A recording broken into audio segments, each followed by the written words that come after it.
আল্লাহ নবী সাল্লাল্লাহু আলাইহি সাল্লাম বলছে কিয়ামতের পূর্ব মুহূর্তে আগুনের লাল বৃষ্টি হবে,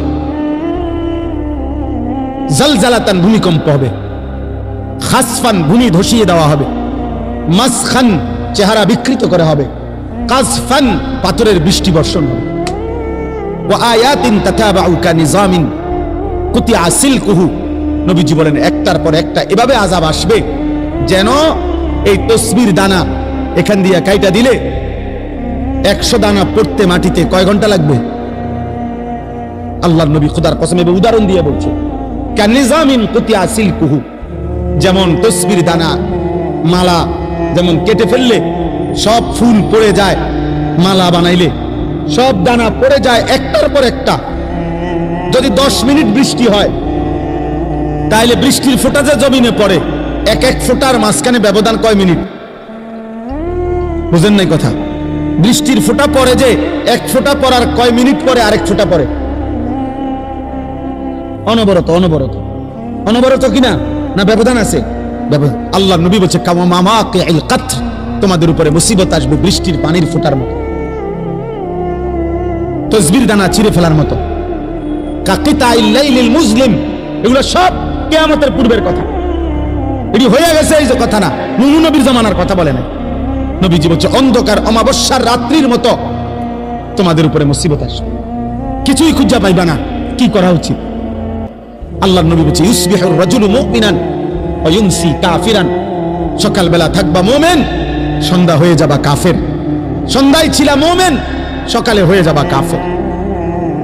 আল্লাহর নবী সাল্লাল্লাহু আলাইহি সাল্লাম এক সাহাবী হুযায়ফাকে বলছিলেন, হুযায়ফা, যদি কোনোদিন আল্লাহর পথে চলতে গিয়ে কাউকে খুঁজে না পাও তাহলে একা গাছের শিকড় গোড়ালি কামড়াইয়া ধরা একা হলেও দ্বীনের উপরে থাকবে। ওয়ালাউ আন তাআদ্দা বিআসলি শাজারাতিন হাত্তা ইউদরিকাকাল মাউত ওয়া আনতা আলা যালিক। মৃত্যু পর্যন্ত আমি অনুরোধ করলাম, আমরা বলার চেষ্টা করছি, আমরা তোমাকে বুঝাইবার চেষ্টা করছি। আপনারা যারা বাবা আছেন, অভিভাবক আছেন, আপনারা আপনাদের ছেলের প্রতি যত্নবান হন। খাট পালং আর সোফার ফার্নিচার, বিল্ডিং আর ইট, টাইলস আর বাথরুম নিয়ে এত ব্যস্ত হইেন না। 1000 বছর যাবত, লাখো বছর মানুষ টাইলস ছাড়াও ঘুমাইছে বাপ, ইমান ছাড়া যেন না ঘুমায়। মাটির বিছানায় ঘুমাইলে কিছু হয় না রে বাপ, কিন্তু সেজদা ছাড়া ঘুমাইলে বিপদ হবে রে বাপ। আপনার ছেলে যদি মাটির বিছানায় ঘুমাইতো অসুবিধা হতো না, যদি ফজরের নামাজ পড়তো। আর লাখ টাকার যদি পালঙ্কেও ঘুমায় অথচ ফজরের নামাজ পড়ে নাই, তো বিপদ হবে আপনারও, আপনার ছেলেরও, মেয়েরও, স্ত্রীরও।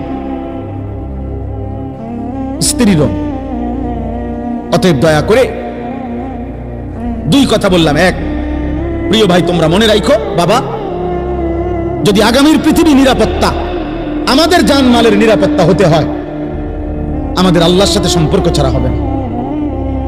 শুধু বাংলাদেশের একটা দল 2টা দল নিয়ে ভাবলে হবে না, সারা পৃথিবীর দিকে খেয়াল রাখতে হবে। সারা পৃথিবীর কাফের শক্তি যেই কোনো মুহূর্তে পৃথিবীর যেই কোনো অঞ্চলের মুসলমানদের উপরে আক্রমণ করার জন্য প্রস্তুত। আর একবার শুরু করলে আরেকবার ঘুরে দাঁড়াইতে কষ্ট হয়ে যায়। আজকে 76 বছর যাবত ফিলিস্তিনের মুসলমান ইসরায়েলের হাতে রক্ত দিচ্ছে, এটা হলো ঐতিহাসিক তথ্য। আজকে 61 বছর যাবত রোহিঙ্গা মুসলমানরা বার্মার বৌদ্ধ কাফেরদের হাতে রক্ত দিচ্ছে। একদিন না একদিন। আজকে 76 বছর যাবত কাশ্মীরের মুসলমান ইন্ডিয়ার বেঈমানদের হাতে রক্ত দিচ্ছে। একদিন না দোস্ত। এই জন্য একবার কাটিয়ে ফেরে গেলে আরেকবার সোজা হইয়া দাঁড়াইতে অনেক সময় লাগবে, অনেক সময়। এই জন্য এটা একটা বিষয়। আগামী প্রজন্ম নিরাপদ থাকতে হলে তোমরা নামাজ পড়তে হবে। আমার